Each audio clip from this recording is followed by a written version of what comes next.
The views expressed on this program are not necessarily the views of Lexington Community Radio or its board of directors. The views expressed are solely those of the programmers. You are listening to Off the Cuff. Now, here's your host, Adam Banks.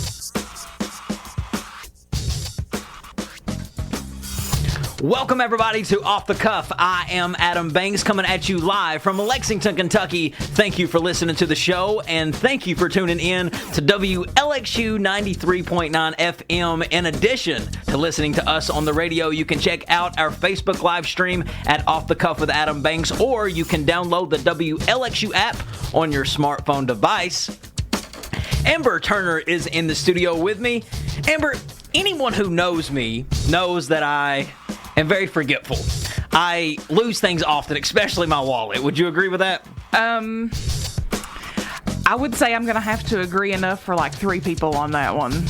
But it always feels good when somebody finds your wallet and returns it to you, don't it? It does. I've never personally lost my wallet like in a public setting. Yeah.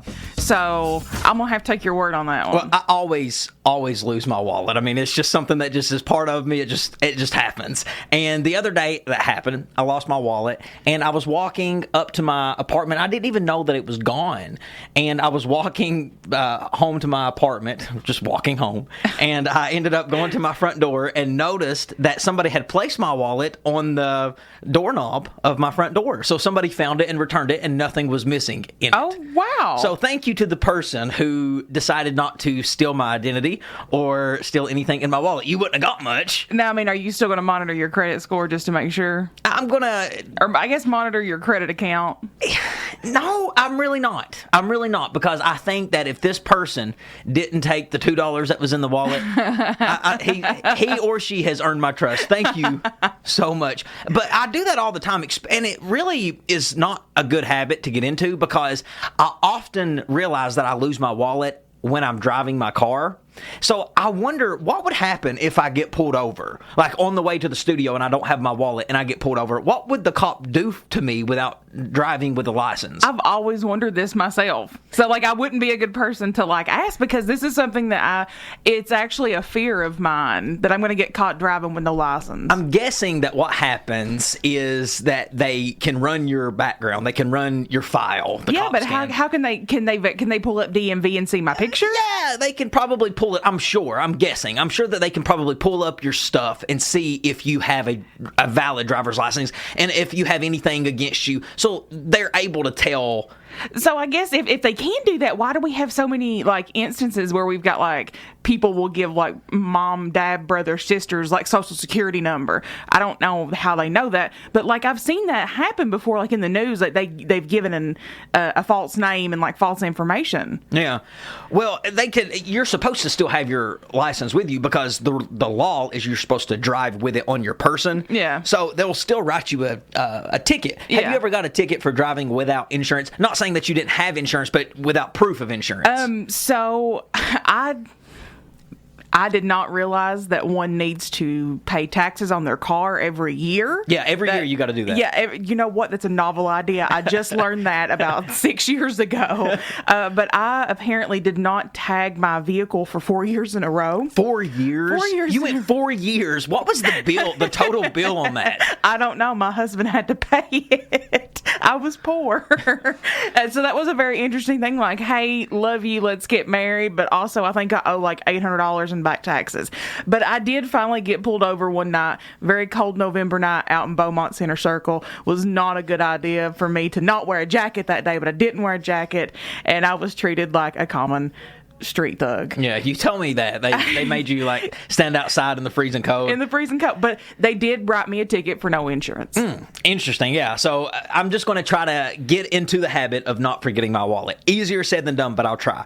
It's been an interesting week, Amber. This past weekend, I went back to my alma mater, Morehead State University, and went to homecoming weekend. Okay. And reunions are interesting in itself, because you are able to go back and see what everybody's doing, what everybody's up to. Yep. And it's kind of like getting to be back in college just for a weekend. Oh, yeah. And I loved my college experience. Not so much my high school. My high school, when I'm looking back on it, the experience just wasn't that great. We didn't have one. We didn't really have one. And what I mean by the experience not being great is I don't really feel like we had a real prom. I don't feel like that we had a real senior trip. No. I don't feel like that we even had a real senior skip day. It just didn't feel like real high school. No, it didn't. So the experience in itself was just not that great. Unlike my college, it was amazing. I had a great time, so I have nothing but good things to say about Morehead, and it was just really good to go back and visit just the people and just seeing what everybody is up to. And I am a Kappa Sig. That's what I was in college. And so I tailgated with a lot of the Kappa Sigs from the Morehead State chapter. Got to meet a lot of their new officers, a lot of their new members. A lot of Gen Z there at that homecoming. But it was nice. Next year, believe it or not, I hope that didn't kick us off the air, that little flicker. Let's hope not. Whatever it is. Why don't you pull up the app and see if we're still on? All right. But have you, Amber, while you're doing that, let's see how good you are at multitasking, but have you, or believe it or not, next year is my 10-year college anniversary. So I graduated college, Morehead State, in 2010, and next year makes it 10 years since I've been in college. I don't feel like we should be that old, but I guess we are. So I guess when I think back, yeah, it has been 10 years since we were prowling around. Yeah, this is the end of a decade. After we have New Year's Eve, this is ending a whole decade. And I look back at what all's happened in this decade. I graduated high school in this decade. No, I didn't. No, you didn't. No, I graduated college in this decade. I graduated graduate school in this decade. I moved to Lexington in this decade. I started my broadcasting career in this decade. What a decade it's been, just from 2010 all the way to 2019. And we'll talk more about that on the New Year's Eve show. But I'm telling you, Amber, the fact that I've been out of college for 10 years is just amazing in itself. Well, now, when you were there, did you kind of walk around campus, or did you just stay like to tailgate, or did you go back? Did you walk by your old dorm? Yeah. Well, so I wanted to get the full experience because I hadn't been back to college in Morehead State's homecoming in a while. And when I go to Morehead, I don't really go and visit the university. I just go and visit people that I still know in the town. So I wanted to do it just like a regular homecoming visitor would do. Go walk around campus, see your old classroom, see where it all started. Yep. Of course, I wasn't creepy and knocked on room 1302 of Manal Tower and say, hey, I used to live here. But it was really nice just to walk around and feel like you're on campus. College, what's amazing about college and the people that you meet in college is those are the people you go through the trenches with, because they really are seeing you grow up because think about how you have grown up from 18 to 22.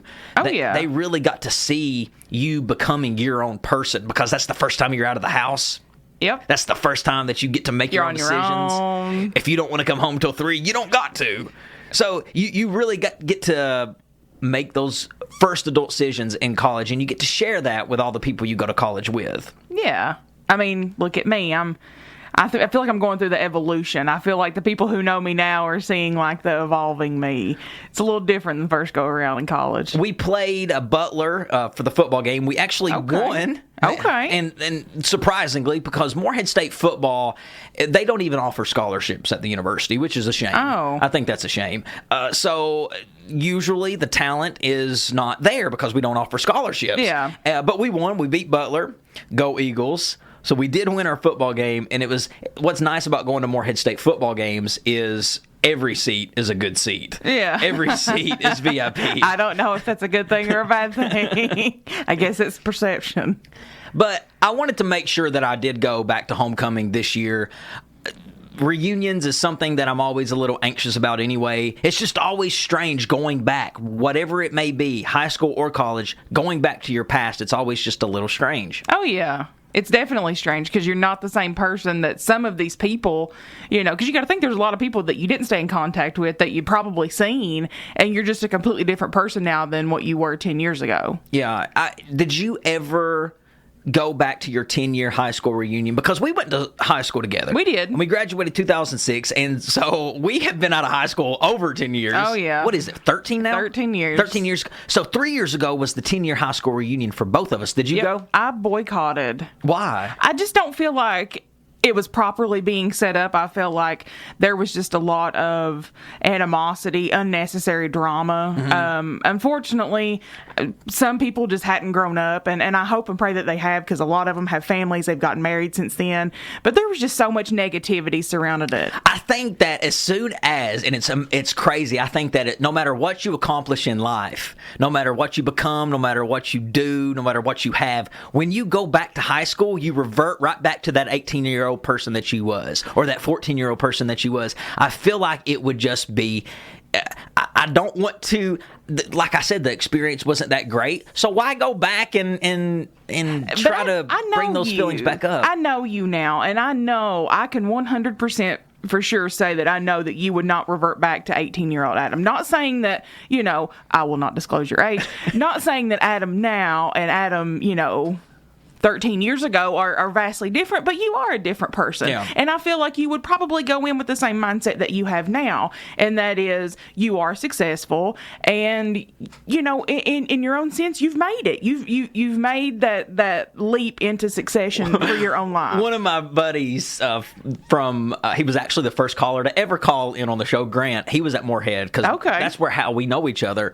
And Grant told me, he was like, Banks, it's funny, I cannot believe it actually that you've actually made it to D-list celebrity status. And I was like, thanks, man. I would really take that as a compliment. I'll be a D-league celebrity. I'll be a D-league. I'll be a D-list celebrity all day long. All day long. All day. At least we're on a list. Yeah. Well, I mean, you, not so much me. Hopefully I can be put on the list for Kentucky basketball tickets soon, though, because Kentucky basketball, Amber, starts this Sunday. Can you believe it? I don't feel like it should already be here. And the season itself, the official season, doesn't start, but the exhibition games do this Sunday against Georgetown College at 5 p.m. at Rupp Arena. I did a podcast last week. I went on Friends in the Corner podcast and did a basketball preview for the Kentucky basketball team. And if you want to check out that, you can go to Friends in the Corner social media and pull up my episode, and you can hear me disclose and discuss all of my inside secrets and info on the UK basketball team, and maybe you'll get something out of it, maybe you won't, but I give you kind of my outlook on what the team is looking like this year. I think Calipari has put us in a position once again to be a Final Four contender, and that's all you can ask, right? Yep, that's all you can ask. And I'm going to take that, I'm actually going to take that to heart, because I feel like, I don't want to say you're critical of the team, but you are very, you're very stern when you talk about them. So I like to, when you throw things out like you think that we're going to get here, I like to take it to heart. I appreciate that, and I hope the listeners feel the same way. I feel like that our listeners, whether you are in Lexington, Kentucky, or outside of Kentucky, whatever I say, I want you to look at it as, okay, what he's saying, he's not just BSing me here, he's telling the truth. No, because you, believe it or not, guys, he actually does his homework. I try. You keep up with not only, sports, but you keep up with a lot of things. He, I feel like in his head, he's probably got, 10 or 12 things he's thinking about right now. So many things. And we got so much more to talk about, so stick with us, ladies and gentlemen, for our next segment right here on Off the Cuff.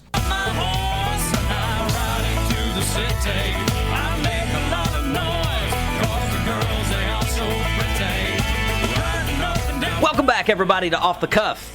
Adam Banks here with you. Amber is also in the studio with me. Adam, I have to say before this song goes away, everybody who knows me knows that my go-to karaoke song is Strokin' by Clarence Carter or The Humpty Dance by Digital Underground. Unfortunately, my karaoke career started with Save a Horse, Ride a Cowboy by Big and Rich, Myrtle Beach, 2004. Amber, have you heard about all of these deaths going on with the horses? That was a horrible. That was a horrible. That was a horrible segue. That was a horrible way to segue. Bazinga. Bazinga. But unfortunately, yeah, I have. It's been all over social media. It's been all over the news. So unfortunately, yeah, I have heard about it. yeah, in all seriousness, there has been a lot of deaths reported on the on horses, just with the horse racing. Another horse died at Keeneland on this past Sunday, bringing the total up to 5 horse deaths during the 2019 well, is that just for the October session, or is that both? No, that is just for the fall meet. Okay. That is just for the fall meet. 5 horses so far have died at Keeneland just for the fall meet, and we still have another meet to go. We still have next week to go. So already 5 just in this short month of Keeneland being open. 4 horses have died. According to an incident report on Keeneland's website, a 3-year-old horse named Call to Victory sustained a catastrophic injury to its right front limb, and they had to put the horse down. What do they call that? Do they call that euthanizing? Euthanize. How do you say that? Euthanize. Euthanize? Yeah. They had to euthanize it. And why is that? When a horse goes down and doesn't have its use of its legs anymore, and if anybody on the show thread knows this, is it automatic put down for the horse? I think it is honestly dependent upon how severe the injury is. I think if it's a minor injury, no, I think that they, can rehab the horse. But I think when you have catastrophic injuries like they're, saying that they had, I don't think that there is much they can do.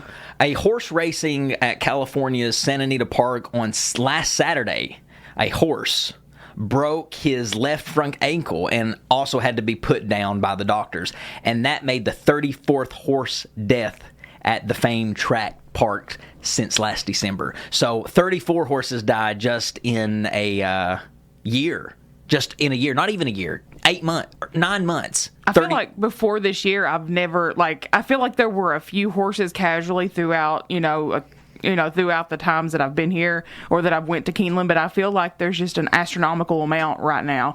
What's going on? What is going on? Well, I was wondering the same thing, but the media always likes to, we pay attention to what the media is talking about. That's what we pay attention to. Yeah. And I've talked about this on the show before. That's what is relevant, is what the media is talking about. The media never really talked about the deaths of the horses with the horse racing industry really until now. So it's been going on all along. It's just now being talked about by the media. And that just leads me to wonder, why is that something that we've chosen? I mean, we've got so much ugliness already in the world, and if this is something that's been going on and this is a known risk in the world of horse racing, why are we bringing it even more to the front?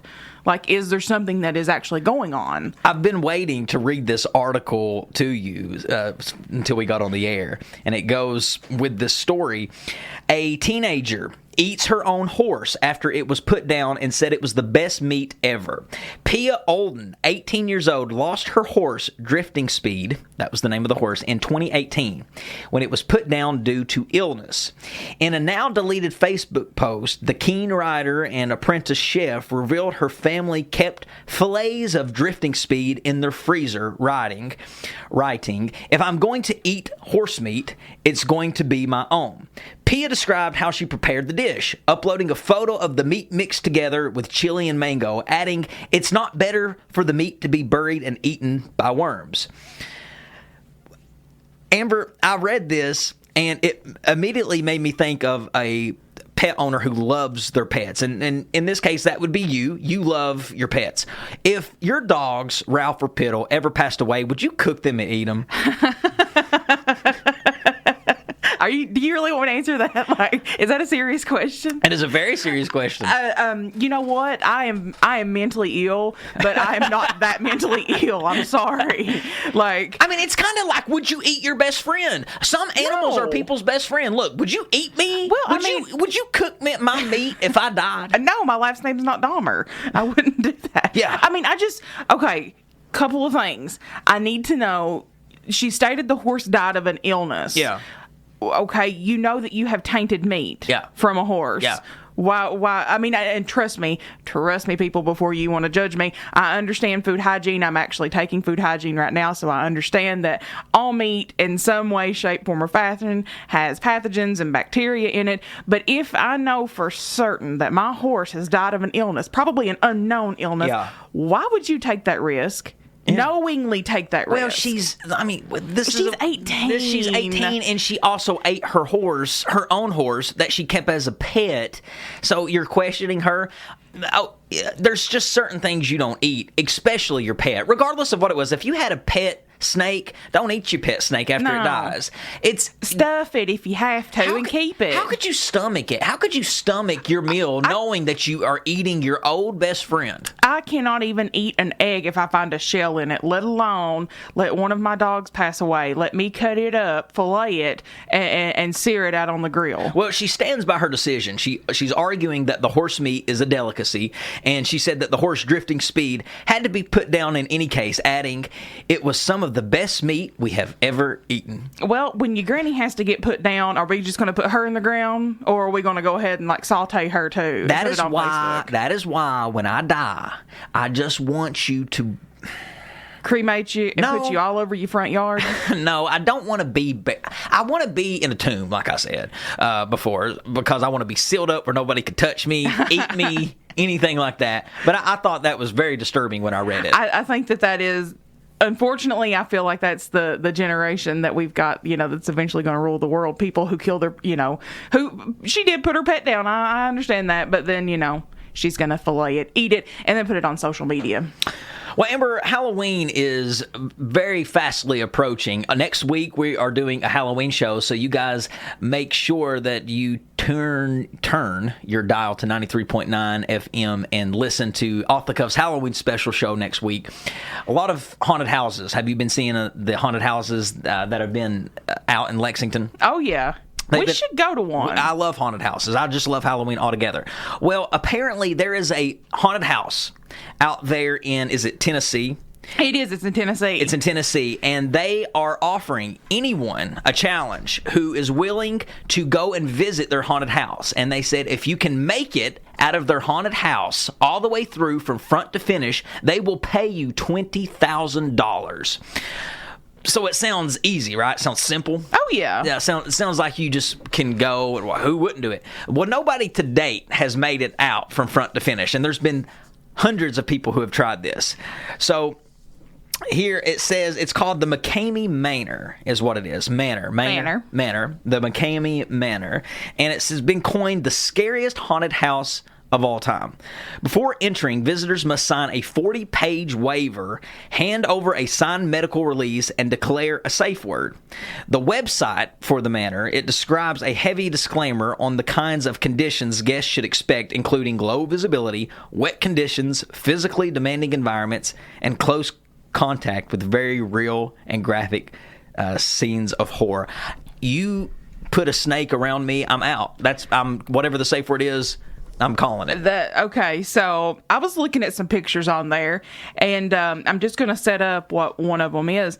Adam, do you have fears of being in enclosed spaces? I do, yes. That is my absolute biggest fear, is being stuck somewhere and I'm going to die there. Yeah. So when I was kind of perusing through, because this is something that's been all over social media, I was just kind of looking at it, and you do have to crawl in an enclosed space in wet environments. So it reminded me of, do you remember the Blair Witch Project, the movie they just remade? I think it was last year they remade it, brought it out. Yeah, I haven't seen the remake. It was good. It was fairly good, but there was a part in it that one of the characters has to crawl through what I guess was an old rabbit hole, and she gets stuck at one point. And I got so panicked, and my anxiety took over so much. Wiley and I had to leave. Oh, wow. I couldn't finish the movie. Yeah. So when I seen that, I want to know, like, the person who actually does this and makes it all the way through, they don't deserve $20,000. They probably deserve $2 million. Yeah.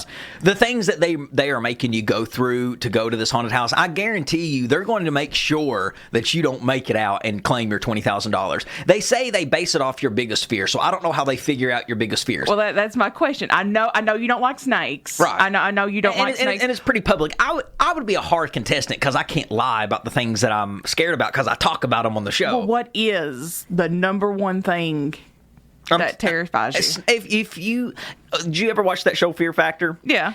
When I could make it through that show, I could eat bugs. I could go up, jump off a building. You could eat like a bull testicle? Yeah, I could eat a bull testicle. Okay. I could probably make it. I mean, what does a bull testicle taste like? I have no clue. I could probably make it. I could probably eat a bull testicle, yes. Okay. It just depends. Just put a little salt and pepper on there. I'm sure that bull testicle probably tastes delicious. Yeah, but they do. They have you eat things like that. Oh yeah, they do. Yeah. So, what was yours? Just the snakes? Well, there's got to be something else in this world that gets you more than snakes. If you lay me in a bathtub like they do on Fear Factor, and you know how they dump snakes. Oh yeah, and the cockroaches in the tub, yeah, and they're crawling all over you. I'm out. I could probably even handle rats, and I don't like rats, but snakes I can't. That's probably my biggest thing. If I can make it through that haunted house, you could scare me to death. Put a snake around me, I'm gone, man. And I feel bad now because I feel like we taunted you last Halloween with a snake. You probably did. We did. People don't understand the fear that I have of. I'm making myself too vulnerable. You downplay it a lot. I'm making myself too vulnerable here. There'll be so many rubber snakes on my car when I go outside. But not from me. Yeah. All right, ladies and gentlemen, we got lots more coming up in the second half of this hour on Off the Cuff. They need to make it 2 hours. It would be fun. It would be fun to make this show 2 hours. We probably need to bring more water. Write the station and tell them you want us on the air for another hour. All right, ladies and gentlemen, stick with us. We'll be right back.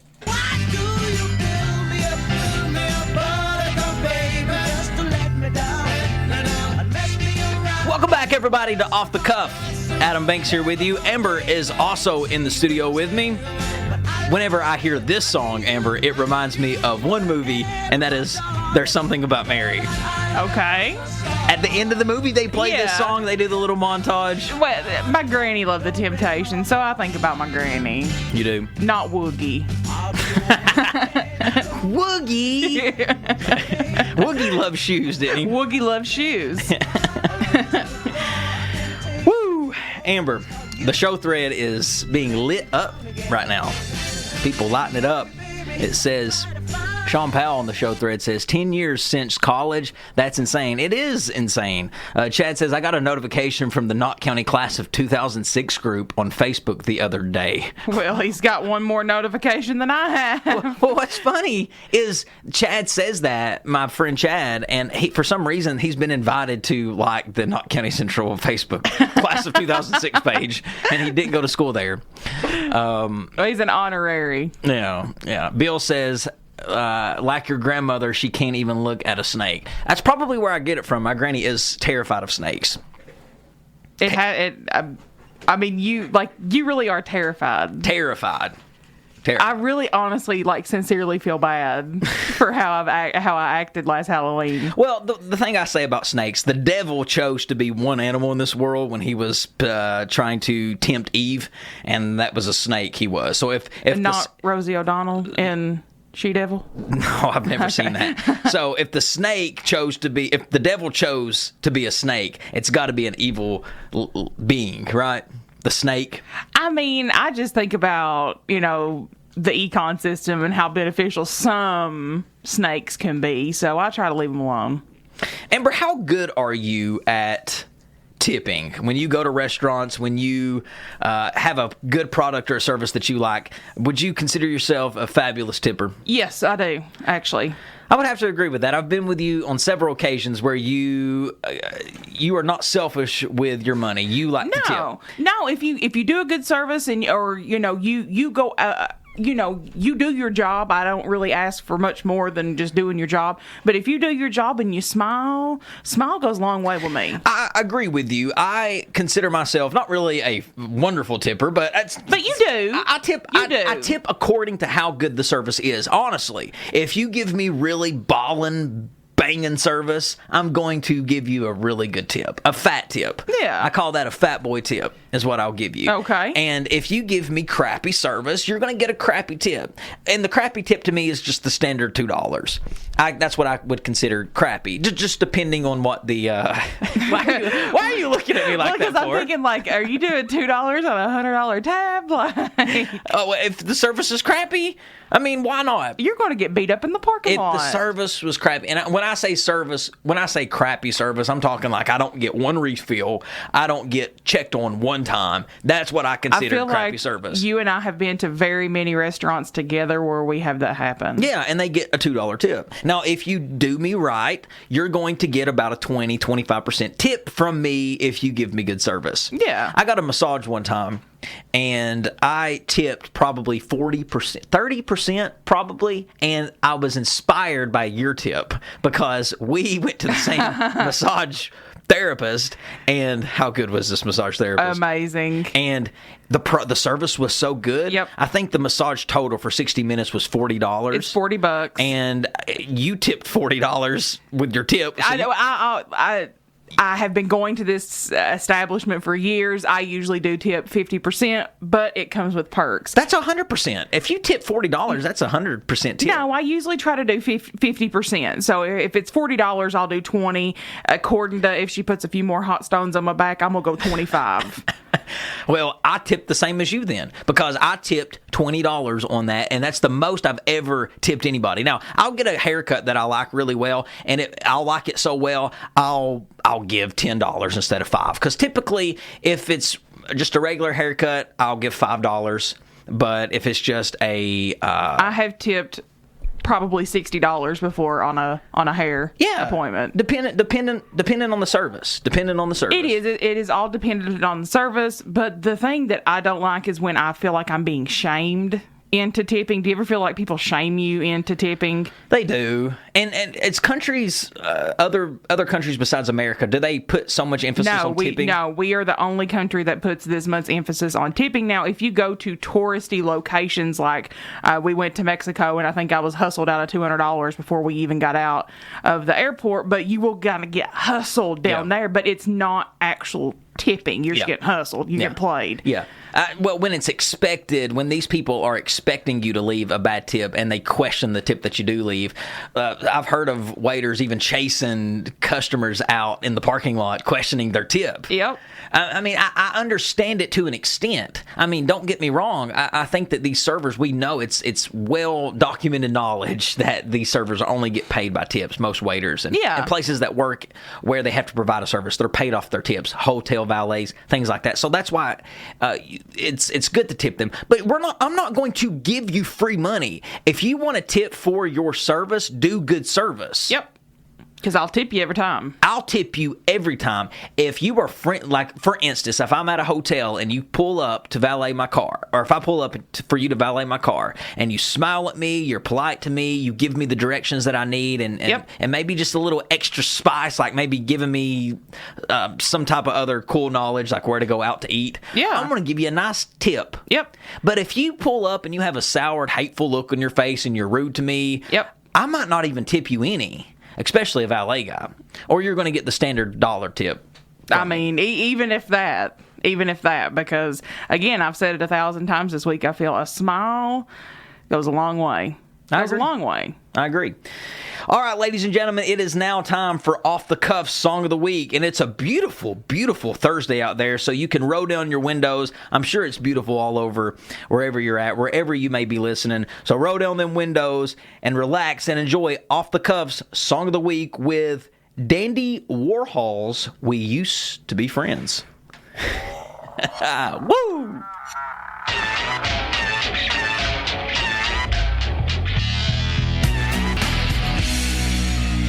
Now, there is a TV show that comes to mind when I hear that I was hoping song. that wasn't where you were going with that. The OC. We've been on the run, driving in the sun, looking out for number one. California, here we come. That's a great show. Did you like that memory that I found on Facebook? What was it? I was talking about being on Hollywood and Highland. Mm-hmm. Because I was thinking about us. My God, if I could get back to California, that's one of the nicest places I ever visited. That was a good trip. It was. I love that we spent somebody else's money, though. Yes, we did. We did. Yes, we did. All right, ladies and gentlemen, we got lots more coming at you live right after this commercial break. It's our last segment, so stick with us. Yeah, you ain't never caught a rabbit and you ain't no friend of mine. You ain't nothing but a hound dog. Welcome back, everybody, to Off the Cuff. Adam Banks here with you. Amber is also in the studio with me. Last segment of the hour. All right, ladies and gentlemen, we have on the line, via the telephone, a very special guest caller. Are you there?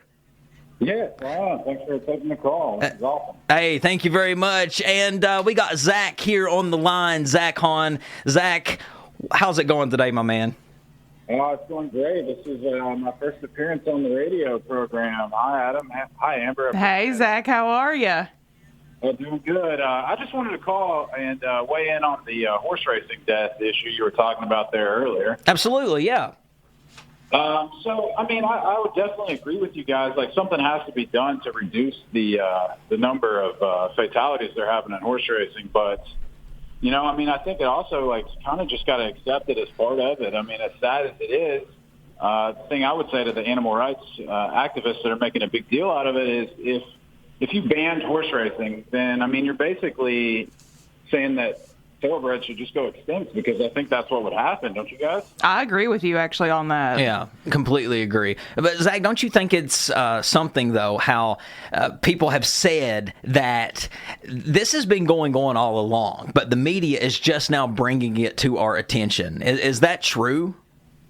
Yeah, I think so. And, I mean, from what I've read on it, obviously Keeneland and Santa Anita are kind of in the headlines right now, but the majority of deaths are at, like, the smaller tracks where the payouts are smaller, some of the, you know, the places that are a little bit more shady, I guess. So, you know, Europe and the rest of the world has horse racing, and I don't think they have quite the number of deaths. So maybe we should just look at adopting some of their rules and things like that and try to make it safer. But at the same time, I mean, it's like, it's pretty inherently dangerous, you know. It's a whole bunch of heavy animals going around the track at full speed. It is, but maybe you can answer this for me, because I was trying to figure it out with Amber. Why is it that people are so quick to put the horse down once their legs go out? I think it's kind of just has to do with, I mean, I'm not a vet for sure, and somebody out there is probably like, oh, my gosh, this guy. But I think it has to do with just the fact that, you know, like, a horse is putting a lot of weight on those legs, and they can't lay down for very long. So, you know, like a human, we break our leg. We might be laid up in a bed for 6 months. I think if you do that to a horse, they can't really survive that process. Yeah. There's just not a good way to do it. I mean, really the only horses that I've ever heard having catastrophic injuries and them going through the rehab process, I mean, are like the really great champions that they want to be able to breed afterwards. But it's super expensive. It is, and something's got to be done about it. But I do appreciate you calling in and voicing your concern. You got anything else for us before we let you go?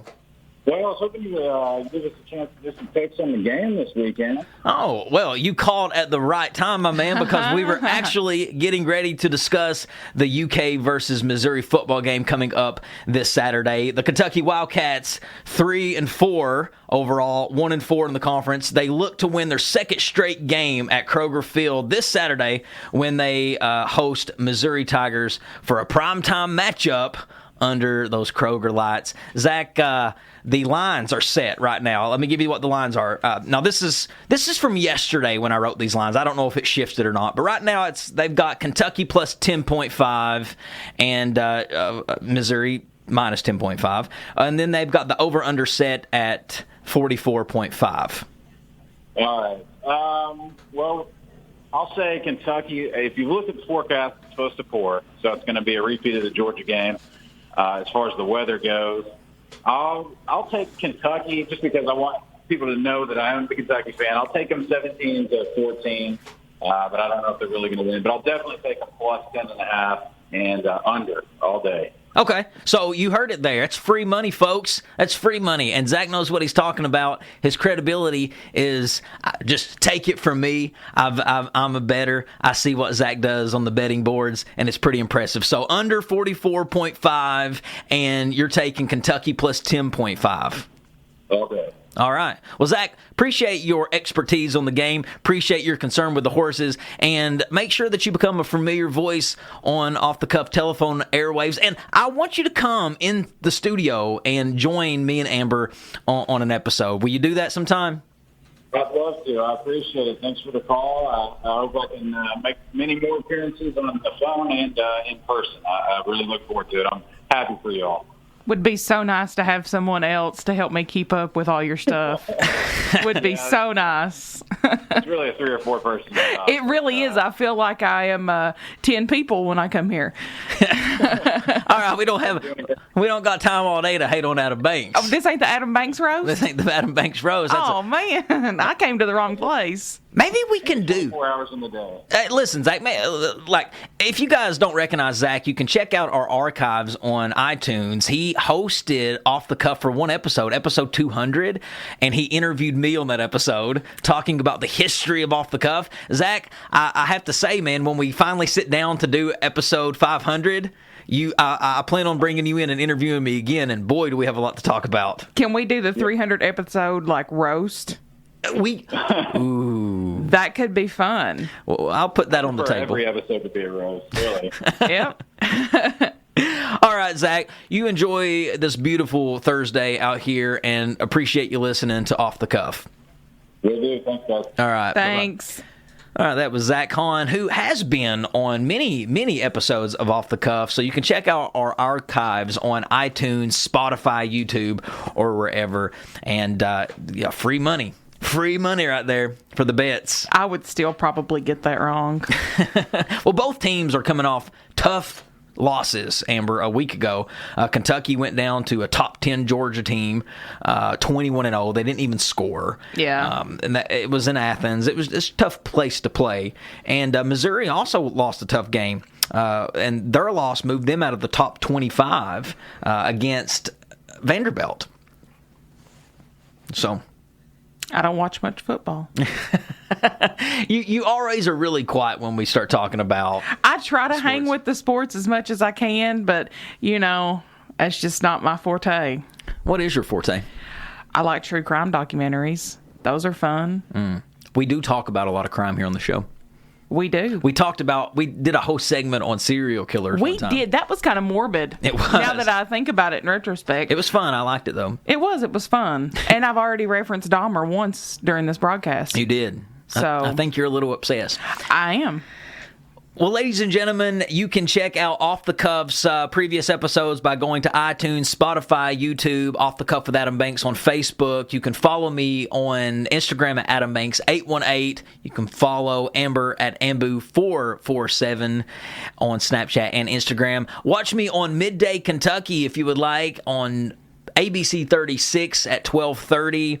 It's always fun doing that show. Did you get to watch this past week, Amber, with me carving the pumpkins? I did get to watch you carving the pumpkins. I have to say, Adam, I just I don't look forward to you being an artist ever in the future. I think that you are a man that has many talents, but drawing is not one of them. It's not. And it's weird, too, because I do try to consider myself, or somewhat consider myself, a creative person. Well, you're very multi-talented. Just not with a Sharpie on a pumpkin. No, at all. At all. And if you want to watch me make a fool out of myself, just go to middaykentucky.com and watch me carve those pumpkins. Yes. I make a fool out of myself. It is right up there on the website, and it was very much. I watched it multiple times. I don't want to harp on you again. I feel like I've harped on you today. But I did watch it multiple times because it absolutely cracked me up each time I watched it, because I get to see the gentleman who was there with you, his face when you present your poorly drawn pumpkin. Yeah, and I told him to grade me, and he said, I'll give you a C. And I'm like, look, C's get degrees. You said C's get degrees. All right, ladies and gentlemen, Thank you for listening to another episode of Off the Cuff. That is Amber Turner. I'm Adam Banks, and this is Off the Cuff. We'll see you next Thursday from 4 to 5. Have a great week.